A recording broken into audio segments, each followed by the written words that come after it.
Dito Bumbo Justin 'no, na ang mga patakaran dito Bumbo Justin, pare-parehas lang din diyan sa ating bansa, lalo na yung pagbigay ng respeto sa karapatan ng mga kababaihan, talagang pinapaigting dito.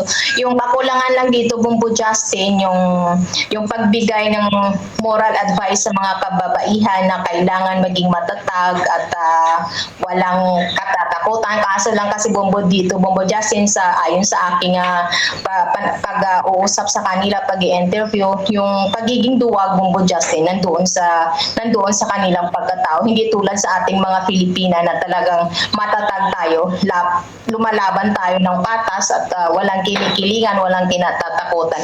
Yun lang Bumbo Justin ang pagkakaiba Bumbo Justin, yung kulang sa tiwala sa sarili at tatag. Yes, Bumbo Justin, no?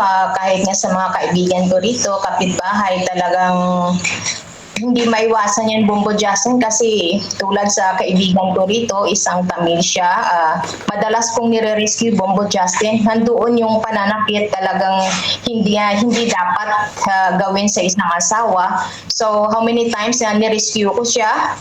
So hanggang dumating na lang talaga sa punto na nasabi ko, pag ako tinamaan nito, pag nabawi ko to yung pamalo, siya talaga tong mahimatay sa akin eh. So maraming dito Bumbo Justin na sitwasyon na yung pananakit sa asawa.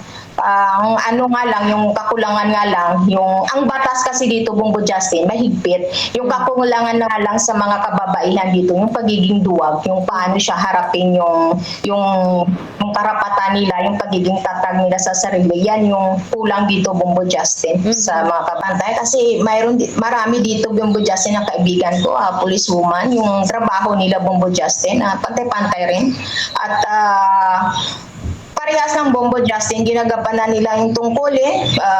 Yun nga lang, kasi siyempre gusto sila sa training, nandoon yung pagiging matatag nila sa kanilang sarili. Yung pagtrato Bumbo Justin, pantay-pantay Bumbo Justin. Maliban na lang sa mga babae na hindi na-i-expose, na sa bahay lang talaga, yung kulang sila sa mga advices, moral support.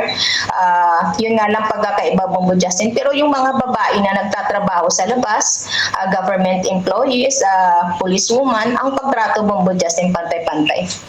Dito Bumbo Justin, no, pag ikaw lalaki, may gusto ka sa isang babae, kausapin mo muna yung mga magulang Bumbo Justin. Yung una mong ligawan, yung mga magulang. Kasi dito Bumbo Justin, yung pagiging conservative, 100% andun pa rin. At saka yung kalalakihan dito Bumbo Justin, hindi sila basta-basta na papasok na lamang sa panliligaw na walang paalam sa magulang. Kailangan magulang muna, at tapos pag nagkasundo, sige, ligawan mo yung anak ko, pero nasa tamang plano Bumbo Justin, na talagang binibigyan nila ng matagal na oras at panahon, taon, bago nila inaayos ang kasal Bumbo Justin.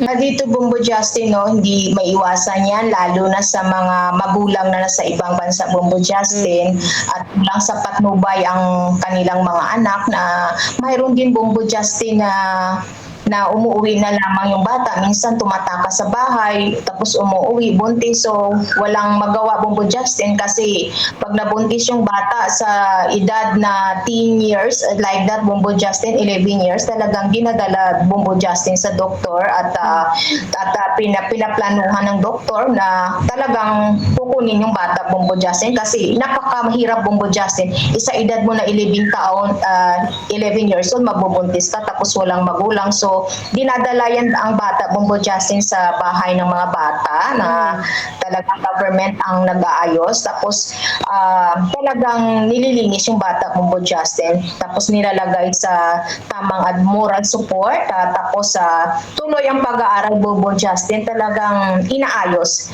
talagang pinaplaster ang lahat Bumbo Justin, na nasisira man yung buhay ng bata, pero kailangan tuloy, at nandoon yung gabay Bumbo Justin ng mga government official na hindi ulit mapariwara ang isang bata Bumbo Justin.